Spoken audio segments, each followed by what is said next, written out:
আমাকে একটা এমন কিছু ডায়েট চার্ট করে দিন যেন আমি আমার এই ওবিসিটির সমস্যা থেকে দূরে থাকতে পারি।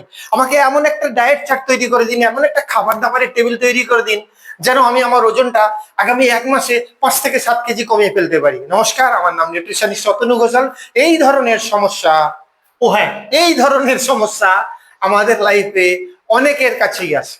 অনেকেই বলেন যে আমি মোটা হয়ে যাচ্ছি, এমন কিছু একটা করুন যেন আমি আমার শরীরটাকে স্লিম রাখতে পারি, ঠিক রাখতে পারি। আজকের ভিডিওটা তাদের জন্যই।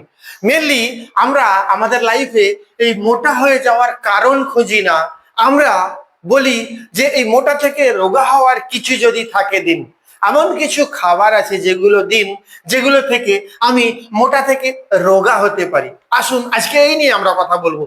যদি ভিডিওটা ভালো লাগে অবশ্যই লাইক করবেন, শেয়ার করবেন, আর কমেন্টে আপনার সমস্যাগুলো লিখে জানাতে ভুলবেন না। চেষ্টা করব আপনাদের অ্যান্সার দেওয়ার। তো আসুন এই মোটা হয়ে যাওয়ার মেন কারণ কি আমরা আজকে এই নিয়ে আলোচনা করি। সিম্পল দুটো একটা জিনিস আপনাকে বোঝানোর চেষ্টা করব।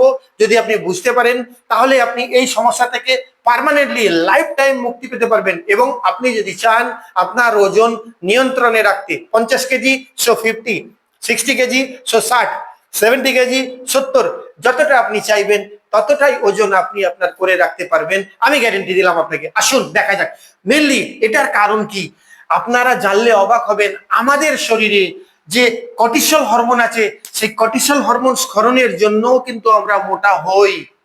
আর মজার বিষয়, এই কর্টিসল হরমোন অতিরিক্ত স্খলন হলে যেমন আমাদের ফ্যাটি বডি তৈরি হয়, একই রকম বেলি ফ্যাট তৈরি হয়, তার সাথে সাথে কিন্তু আমাদের শরীরে উইকনেসও আসে, মাথায় রাখতে হবে। সো আজকের পর থেকে কর্টিসল হরমোনকে বেশি বাড়তে দেওয়া যাবে না। 2 নম্বর কারণ, আপনি যে ফিডিং করছেন, খাবার দাবার খাচ্ছেন, আপনি আপনার শরীরে অনেক খাবার দাবার দিচ্ছেন, অনেক খাবার দাবার দিচ্ছেন, অনেক খাবার দাবার দিচ্ছেন। এই সমস্ত খাবার দাবার আপনি মনে করুন সারাদিনে 1 কেজি আপনি খাবার দাবার দিলেন, কিন্তু দিনের শেষে কতটা বার করলেন, কতটা বের করলেন, আপনার আমার ধারণা শরীর ডাইজেস্ট করে নিচ্ছে। শিবিরে হিসাবে যেটা বেরোনোর দরকার অ্যাটলিস্ট 500 গ্রাম, সেটা পর্যন্ত বেরোয় না। তার মানে এটা শরীরে জমা হচ্ছে, বিভিন্ন অর্গানে বিভিন্ন সেলে গিয়ে জমা হচ্ছে, যেখানে যেখানে জমা হওয়ার সুযোগ পাচ্ছে সেখানে জমা হচ্ছে। তাহলে আজকের পর থেকে আপনাকে ইমিডিয়েটলি যেটা করতে হবে কি, যেমন আপনি খাবেন আপনাকে ক্লিন করতে হবে, পরিষ্কার করতে হবে, বের করতে হবে। এর জন্য আপনার দরকার ডিটক্সিফিকেশন। ডিটক্সিফিকেশন, এবার আপনি বলবেন আমি কিসের ডিটক্স করব? আপনি আপনার বডি ডিটক্স করবেন, আপনি আপনার মাইন্ডের ডিটক্স করবেন, আপনি আপনার লিভার ডিটক্স করবেন, কোলন ডিটক্স করবেন, স্টোমাক ডিটক্স করবেন। আপনার সমস্ত অর্গানকে ডিটক্স করতে পারলে আপনি এই রোগ থেকে মুক্তি পেতে পারবেন। এরপর যেমন আমি আপনাকে ফুডের কথা বললাম, এই ফুড হ্যাবিট, আমি 3টে প্রধান কারণ আপনাকে আজকে জানিয়ে যাচ্ছি। প্রথম হচ্ছে ফুড হ্যাবিট। আপনি যদি আপনার ফুড হ্যাবিট চেঞ্জ করতে পারেন, ফুড হ্যাবিটের মধ্যে প্রথমে কি আসবে? নুন, চিনি, মিষ্টি, ময়দা, দুধ, ঘি, ছানা, পনির, মাখন, মাছ, মাংস, ডিম অ্যাভয়েড করে চলুন, অ্যাভয়েড করে চলুন, অ্যাভয়েড করে চলুন। 2 নম্বর, যে সমস্ত খাবার দাবার আপনার জীবিত বলে মনে হবে সেই খাবার খাবেন। মানে এই প্রকৃতি যে সমস্ত খাবার আপনাকে দিয়েছে সেইগুলো আপনি খাবেন। সপ্তাহে একটা দিন অবশ্যই আপনি চিট ডে রাখুন, আপনি আপনার শরীর, মন এবং আপনার খাবার দাবারের সাথে চিটিং করুন। বাকি দিন কিন্তু আপনাকে ফুড হ্যাবিট মেনটেন করতে হবে যদি আপনি এই রোগ থেকে মুক্তি পেতে চান।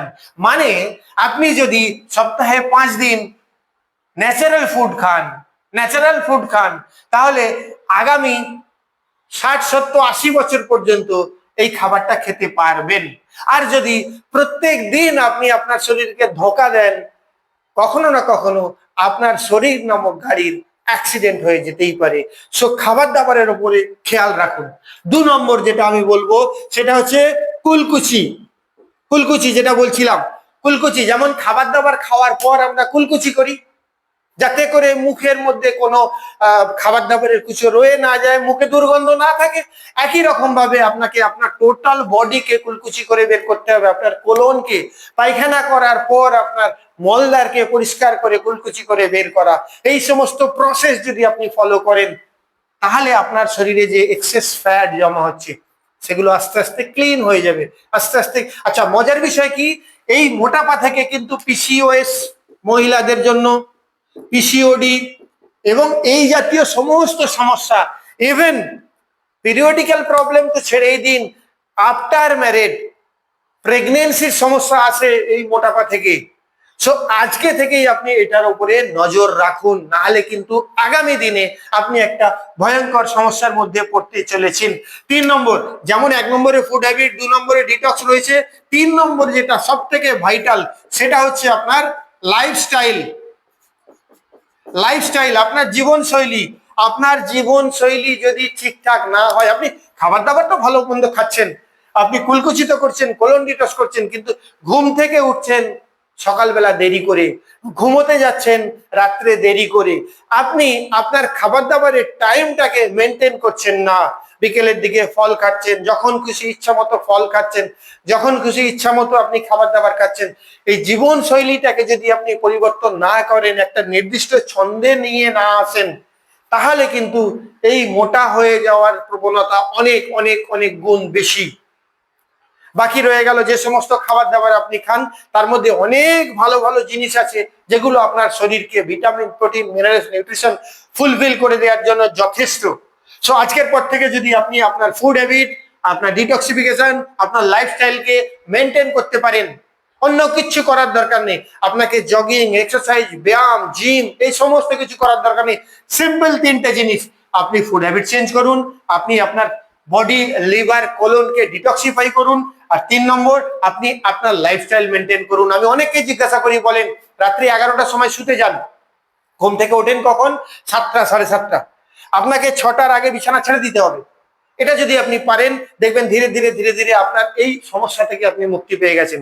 সো এই মোটা বা এই ওবেস নিয়ে, এই সংক্রান্ত সমস্যা নিয়ে যাদের যাদের প্রবলেম ছিল, প্রশ্ন ছিল, সমস্যা ছিল, তাদেরকে আমি 3টে জিনিস বোঝালাম। এই 3টে জিনিস অ্যাটলিস্ট 1 মাস করে দেখুন।